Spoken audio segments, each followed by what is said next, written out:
In Conditions for Work, The Common World of Women, Adrienne Rich tackles the intricate and often fraught relationship between women, work, and community. She begins by distinguishing between the shared oppression experienced by women and the creation of a true common world. According to Rich, oppression alone does not constitute a shared experience, nor does it foster a sense of unity. Instead, Rich argues that women have been isolated from each other historically, socially, and emotionally, prevented from fully participating in a common world of their own by a patriarchal system that subsumes women's experiences and contributions under male-dominated narratives. Rich emphasizes that women's efforts and contributions have been erased or minimized, whether through their work in the home or their intellectual contributions in academia. This essay is a call for women to create a space in which they can share their experiences and validate their struggles, both through intellectual and emotional community. Rich urges women to resist patriarchal pressures that force them to deny their own experiences and instead to reclaim their sense of self, work, and history through solidarity with one another. Women's shared history of isolation. Rich opens by reflecting on the historical erasure of women's collective experience. She argues that although women have shared common struggles, most notably the oppression they face under patriarchal structures, this does not equate to a common world. Women's experiences have often been sidelined, relegated to footnotes, and absorbed into broader narratives of human history, which in actuality prioritize male experiences. As a result, women's thoughts, actions, and rebellions have been erased or trivialized. Rich explores how the historical and social isolation of women, particularly from each other, has hindered their ability to form a sense of community or continuity.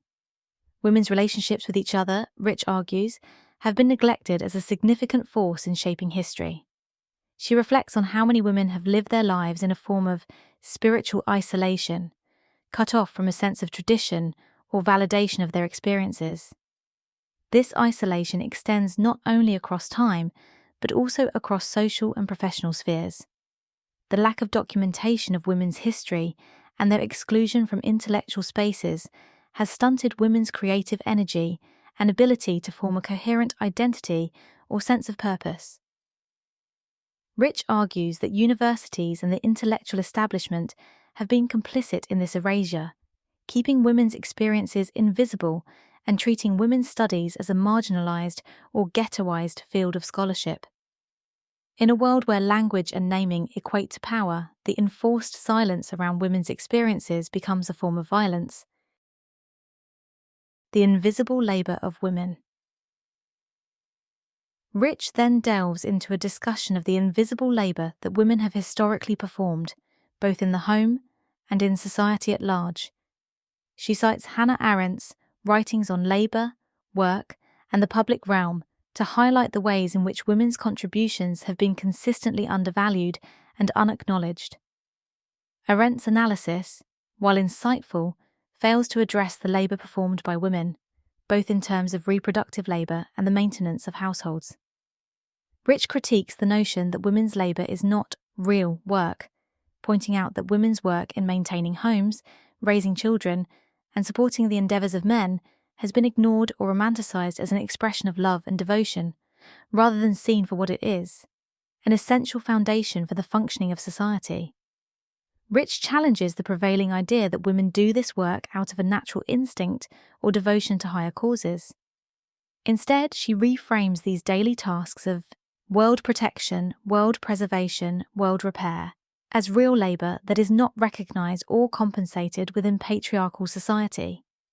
She emphasizes that the endurance required for this labor is not heroic or courageous in the way society often portrays men's work, but rather is a form of relentless, unrecognized toil.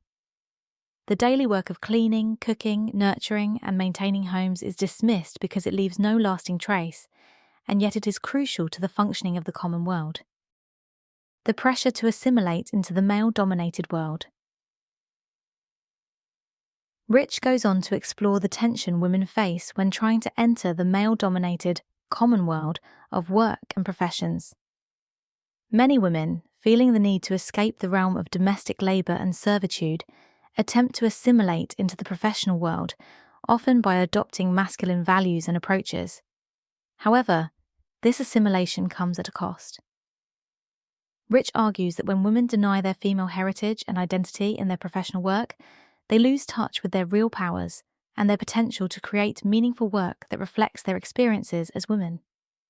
This pressure to conform to masculine standards, Rich asserts, creates blocks and anxieties for women in their work. Women are forced to split themselves, denying their personal lives and experiences in order to succeed in a world that does not value their full humanity. The separation of the personal from the professional is particularly damaging, as it requires women to divorce their entire existence as women from the work they do. Rich criticizes the intellectual sabotage women face in academia and professional spaces, where they are told that the problems worth addressing are those defined by men, and that the issues central to women's lives are trivial or irrelevant. This sabotage often takes the form of paternal encouragement or approval, which rewards women for internalizing masculine subjectivity while suppressing their own truths. Women who attempt to bring their full selves into their work, who attempt to make visible female experience, face resistance and dismissal, and are often forced to tell it slant, to water down or dilute their truths to make them palatable to male audiences. The importance of female community and shared work. Despite the challenges women face in professional and intellectual spaces, Rich emphasizes the importance of women creating their own communities and networks of support. She argues that women working together can create conditions for meaningful work that reflect their own experiences and values. Whether through organizing women's self-help clinics, law collectives, or writing workshops, women are beginning to create spaces where their work can be taken seriously and their needs can be met. Rich reflects on how, through the sharing of work, relationships between women deepen and become more serious. Working together allows women to challenge each other, support each other, and bring out each other's insights in a way that is not possible in the male-dominated world.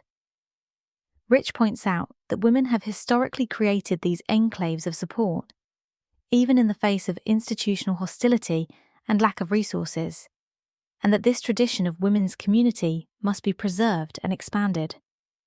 The sharing of work also allows women to shed the baggage of male discourse and to stop translating their experiences into terms that are acceptable to men. In these spaces, women are free to think and create in ways that are authentic to their experiences, without the constraints of male-defined success or approval. Conclusion. Rich concludes by emphasizing the need for women to reclaim their history and their experiences, both in their personal lives and in their work. She argues that the community women seek to create must not be limited to the present, but must include a connection to the female past. Women's work and contributions will continue to be seen as deviant or exceptional unless they are understood as part of a broader, continuous tradition of female experience. Rich calls on women to reject the illusion of power and success offered by patriarchal professions, and instead to focus on building and strengthening networks of women who can support and challenge each other in their work.